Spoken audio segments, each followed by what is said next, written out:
video of Career Guide by Scalar. Today, we are going to discuss soft skills and how it will help you shape your career growth. We are going to discuss its importance, how it's different from hard skills, and how you can work on your soft skills so you can become an ideal employee wherever you work. So without wasting more time, let's get right into it. Soft skills are basically personal attributes typically related to how you work and interact with others, which will play a significant role in the development of you and your career.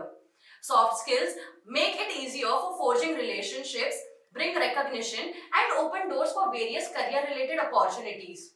So say your technical understanding and knowledge is a hard skill, but you thinking emotionally and rationally is a soft skill. Say you can be really good at coding a specific program with no external help, then you have mastered your hard skill. But say you are also someone who will gain your colleagues' insight for how to work efficiently, that is a soft skill. It's not something that you will be taught, but something you will learn through the course of life. Your exposure to various experiences and life events will help you develop these skills and put them to use in the professional world. There are people who are good performers, good employees, and then there are good human beings in a professional world. Someone in your company you look up to and say that, hey man, this fella is not just a good boss, he's a good person. The reason you say that about that person is because they have worked on their soft skills along with skills required to sustain that job profile. Just so you have in-depth learning about these set of soft skills, we have listed down soft skills you should acquire to conquer the professional world with the right amount of balance in your approach. Starting with communication. Now we know you must have heard this so much that communication is important, be it in personal life or professional world. This is one of the primary qualities you will have to master, your communicational skills. Your ability to convey things across and how will determine the series of events that will next take place in your life. You know how they say, you can choose 10,000 different ways to say something. That's the power of communication. So say if you are someone who is an overthinker, questions every possibility or every outcome, then you need to look into how you can communicate better to dodge these loops. Ask yourself one thing every time. Are you just feeling this way or was this told to you upfront? And choose to roll with the reality and communicate further. And apply this not just in your personal life, but make it a part of your behavioral trait. Your ability to communicate can be a maker or a breaker for you. Coming from someone who gets cranky or agitated if things don't go as planned or discussed, it immediately reflects in the way I communicate. My tone, choices of words very easily turn against me. And I cannot choose to let this happen in a professional environment.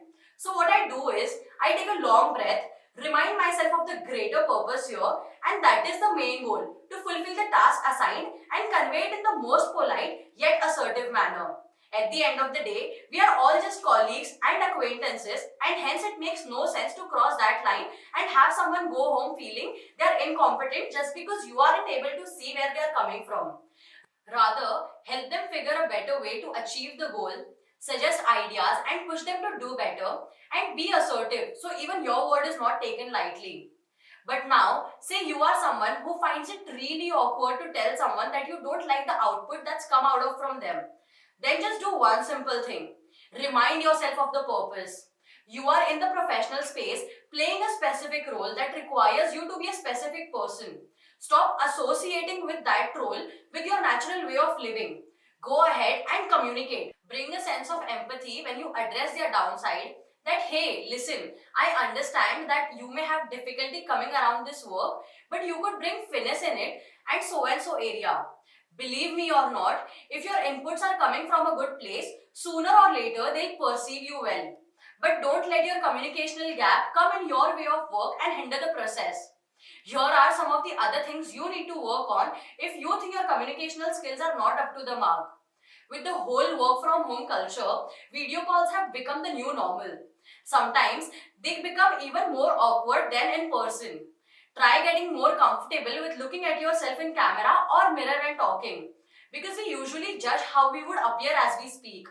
At first, it may feel slightly off, but you will get a hang of it. Develop your listening ability, because it's only a conversation when two people are listening and talking. Or it would just be a monologue where one person is listening and the other one is constantly yapping.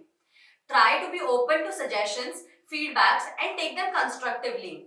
Someone once mentioned to me that you are lucky if you are not the smartest person in the room, because you know you have an area for improvement and growth in that room. So just remind yourself of this and move on with it. Next up, teamwork. When you join a company, you need to have a very clear mind that you will perform in any circle or isolation you are put in. Regardless of you being a better solo player, an introvert, or a multitasker, when a set of people start working together, the brainstorming session hits a different level of potential. You will have ideas rooting from just some word your colleague mentioned, and that is the power of functioning in a team. It's a collaborative effort then. And a good collaboration demands for a good team player, and so does every employer. Because come on, let's not lie. Who will want to hire someone that will be difficult to manage in a group? You being a team player will call for lesser conflicts, better ideation, and a healthy work environment to begin with. It becomes difficult for one to function in a team when they start letting superiority come in the way of work. But you are going to hear me say this so often that there is no bigger goal than the main goal. Your purpose stands bigger than any of this momentary validation you are trying to seek.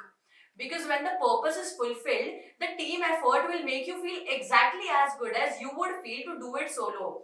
But only if you make the purpose bigger than yourself. Be open to options, cooperate, and listen to what the other one has to say rather than barging in a conversation with your ideas before they are even done speaking. Don't hesitate to put forward your ideas confidently just because it doesn't sound nice to you. Stand by your suggestions and have a healthy debate instead of taking a no and feeling disheartened. But also make sure you are open for constructive feedbacks.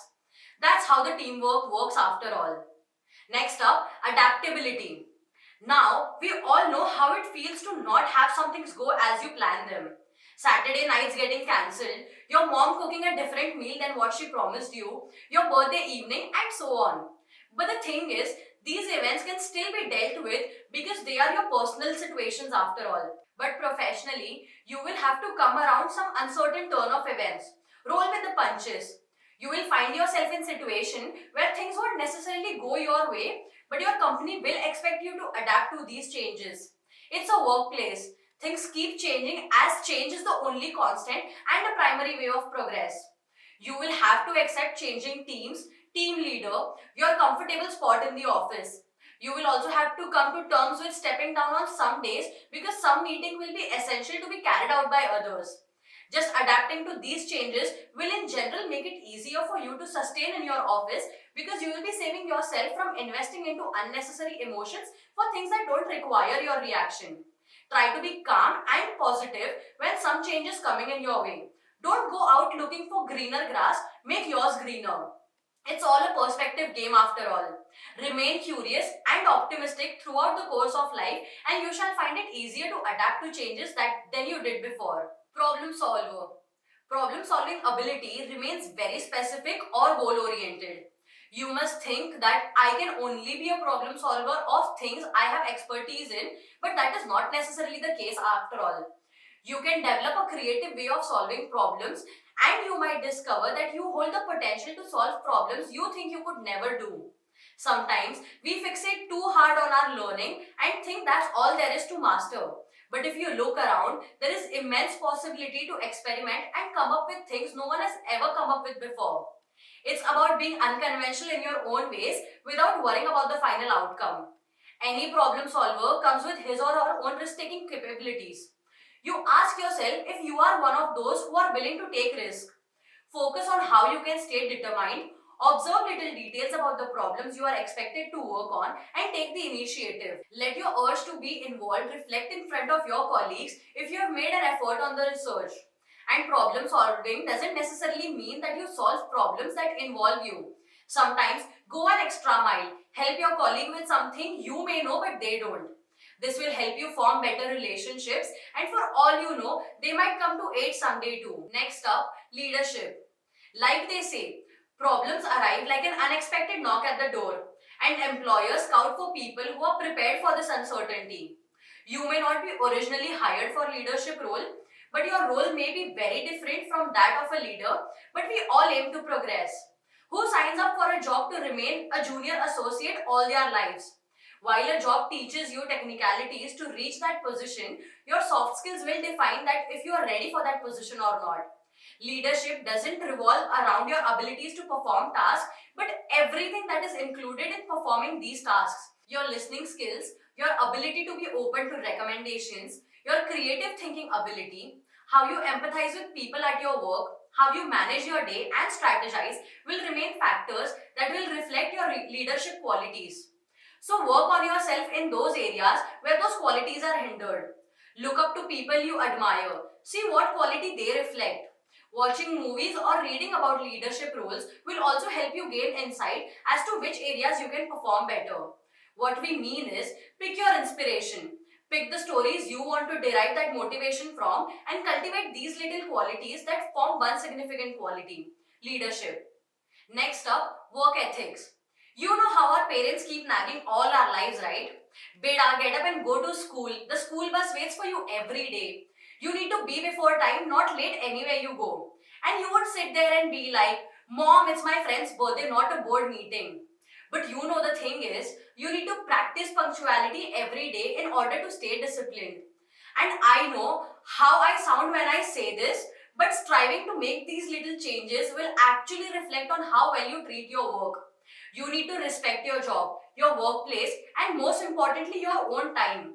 Stop spending it like there is always a tomorrow. Because if you spend your today right, you will have tomorrow too to be even better.